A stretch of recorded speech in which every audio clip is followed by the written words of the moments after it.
से घर में रहती थी। सिमरन के बाबूजी रिक्शा चलाते थे और उसकी माँ एक घर में साफ सफाई का काम करती थी। सिमरन अपने माता पिता की बड़ी ही लाडली लड़की थी।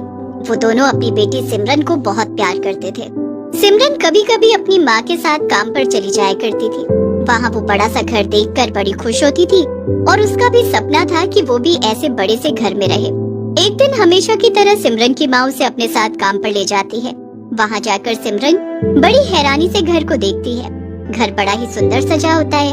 अरे माँ, ये चारों तरफ गुब्बारे और ये इतना सजा हुआ क्यों है? आज कोई त्योहार है क्या? अरे नहीं बेटी, ये तो मालकिन के बेटे का जन्मदिन है, तो बस उसी के लिए ये सब सजावट की गई है। बाप रे बाप, जन्मदिन के लिए इतनी सजावट? तो फिर जन्मदिन में तो बहुत से मेहमान आएंगे। हाँ बेटी, तभी तो मैं अभी तक काम कर रही हूँ। आज तो बड़ा मजा आएगा। आप मुझे पहले बता देती तो कम से कम मैं नए कपड़े तो पहन कर आती ना। अरे बेटी, ये सब जन्मदिन और इसकी पार्टी हमारे लिए नहीं है। हमें तो काम खत्म करके बस घर जाना है। अरे पर इनको हमें भी तो बुलाना चाहिए ना। अरे हम गरीब लोगों को कोई क्यों अपनी पार्टी में बुलाएगा।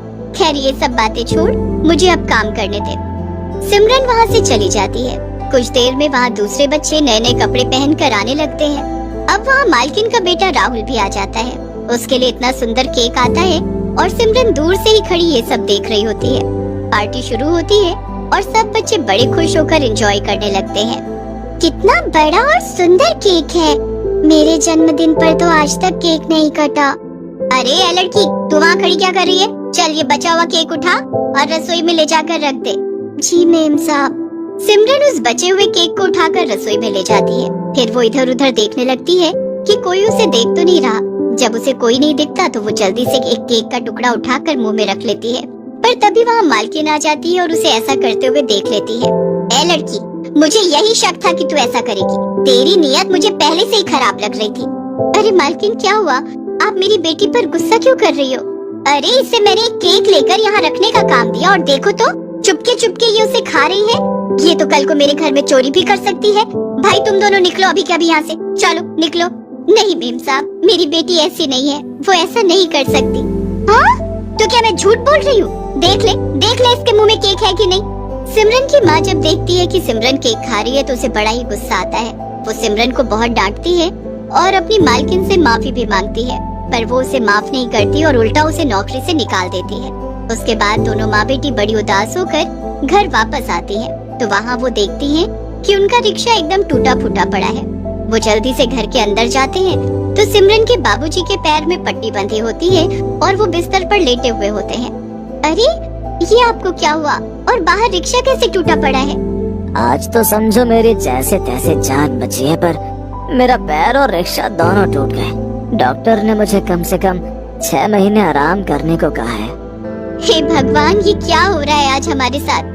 पहले मेरी नौकरी गई और अब तुम्हारा पैर। अब क्या होगा? सिमरन की माँ फिर उसके बाबूजी को सारी बात बताती है।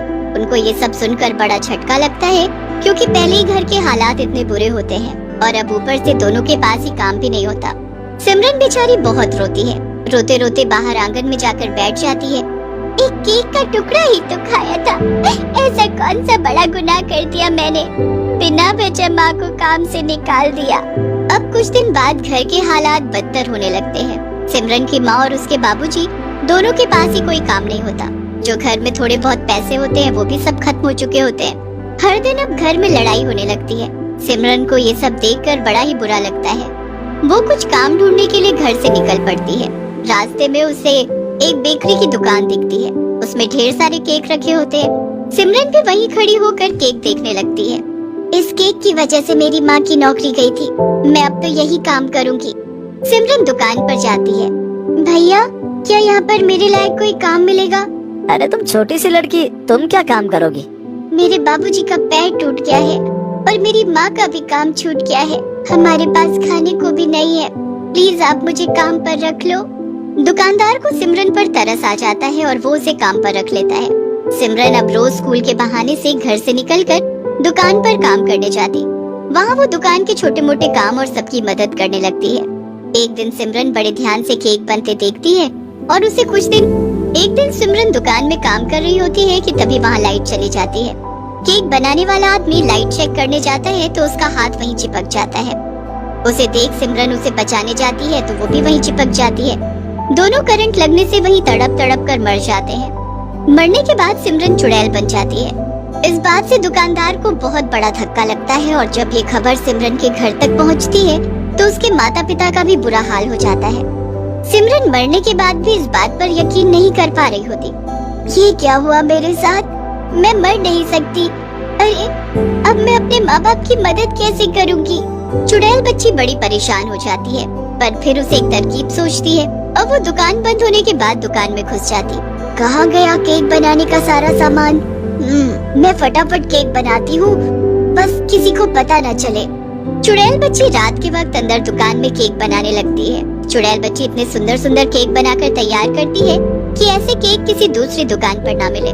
उसके बाद वो सारे केक बाहर लेकर जाती है और अपने पहले वाले रूप में बदल जाती है। कुछ लोग उसे दुकान के बाहर केक रखते हुए देखते हैं। अरे वाह, इतना सुंदर केक। अरे लड़की, ये दुकान तो शाम को ही बंद हो जाती है। हाँ, पर आज मालिक ने बोला है कि दुकान देर तक खोलनी है। ये केक तो बड़ा ही सुंदर है। क्या ये तुमने बनाया? जी अंकल। एक काम करो, एक केक पैक कर दो, बच्चे खुश हो जाएंगे। जी अभी करती हूँ। अब धीरे धीरे केक देखकर काफी लोग वहाँ आने लगते हैं और केक खरीदने लगते हैं। कुछ ही देर में सारे केक खत्म हो जाते हैं। उसके बाद सिमरन सारे पैसे लेकर वहाँ से निकल जाती है। वो बड़ी खुश होती है और थोड़ा आगे जाकर वो चुड़ैल बच्ची में बदल जाती है। अब इन पैसों से मैं अपने माँ बाप की मदद करूँगी। वो चुड़ैल बच्ची पैसे ले जाकर अपने घर जाती है और घर के अंदर खिड़की से पैसे डाल देती है। थोड़ी देर बाद जब सिमरन की माँ आती है तो पैसों की गड्डी देख वो बड़ी हैरान होती है। अरे ये इतने सारे पैसे यहाँ कहाँ से आए? सिमरन की माँ पैसे उठाती है और जल्दी से सिमरन के बाबूजी के पास जाती है। अरे ये पैसे खिड़की के पास पड़े थे। मैं तो खुद हैरान हूँ कि आखिर ये इतने सारे घर के अंदर कौन डाल के गया। दोनों बड़े ही खुश होते हैं कि अब घर का राशन ला पाएंगे और बाहर से चुड़ैल बच्ची ये सब देख रही होती है। अब सब ठीक हो जाएगा, मैं बहुत खुश हूँ। अगले दिन दुकानदार अपनी दुकान खोलता है। अंकल जी, मुझे 1 किलो केक दे दो। बेटा, आज दुकान में केक नहीं है। थोड़ी देर में दूसरा ग्राहक आता है और ऐसे ही पूरे दिन ग्राहक आते रहते हैं और बिना केक लिए वापस चले जाते हैं। दुकानदार बड़ा उदास होता है। थोड़ी देर में वहाँ सिमरन एक आदमी के भेष में आती है। अरे भैया, क्या हुआ? आप उदास क्यों बैठे? अरे हमारी दुकान में जो केक बनाता था ना, उसकी कल अचानक मौत हो गई।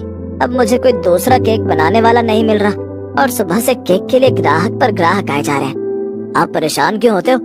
मुझे आता है ना केक बनाना, मैं आपके लिए केक बना सकता हूँ। अरे ये तो बड़ी अच्छी बात है, जल्दी अंदर जाओ और शुरू कर दो काम। बस फिर चुड़ैल बच्ची आदमी के भेष में दुकान में केक बनाने चली जाती है। वहाँ जाकर एक चुड़ैल बच्ची में बदल जाती है। किसी को पता ही नहीं चला कि मैं अब एक चुड़ैल बन चुकी हूँ। अब मैं जल्दी से बढ़िया बढ़िया केक बनाती हूँ ताकि इन अंकल की भी मदद कर सकूँ। बस फिर वो चुड़ैल बच्ची केक बनाना शुरू करती है। कुछ ही देर में वो एक बड़ा ही सुंदर केक बनाकर तैयार करती है। उसके बाद वो एक के बाद एक केक बनाना शुरू कर देती है। कुछ ही घंटों में वो इतने सुंदर सुंदर केक बना देती है कि कभी किसी ने देखे भी ना हो। सच में ये केक तो बड़े ही सुंदर है। काश मैं जिंदा होती तो मैं अपने जन्मदिन पर अपना ही बनाया केक काटती। खैर, अब ये सब सोचने का क्या फायदा। चुड़ैल बच्ची को तभी दुकानदार की आवाज आती है। चुड़ैल बच्ची जल्दी से अपना रूप बदलती है। केक देखकर दुकानदार हैरान रह जाते हैं। उसके बाद दुकानदार महेश का बहुत शुक्रिया करता है। उसके बाद महेश वहाँ से चला जाता है। उस दिन दुकानदार के सारे केक बड़े अच्छे दामों पर बिक जाते हैं। अब अगले दिन के लिए उसके पास ढेर सारे ऑर्डर पहले से आ जाते हैं। दुकानदार महेश के काम से बड़ा ही खुश होता है। वो खुश होकर उसे 500 रुपए देता है। महेश उन पैसों को लेकर वहाँ से चला जाता है। उसके बाद उसका रूप अपने आप बदल जाता है। अब तो जल्दी ही सब ठीक हो जाएगा। अब मैं दिन रात काम करके सब ठीक कर दूंगी। उसके बाद चुड़ैल बच्ची फिर से अपने घर जाती है और खिड़की से 500 का नोट अंदर गिरा देती है। जब थोड़ी देर बाद सिमरन की माँ फिर से पैसे पड़े देखती है तो वो फिर बड़ी हैरान होती है।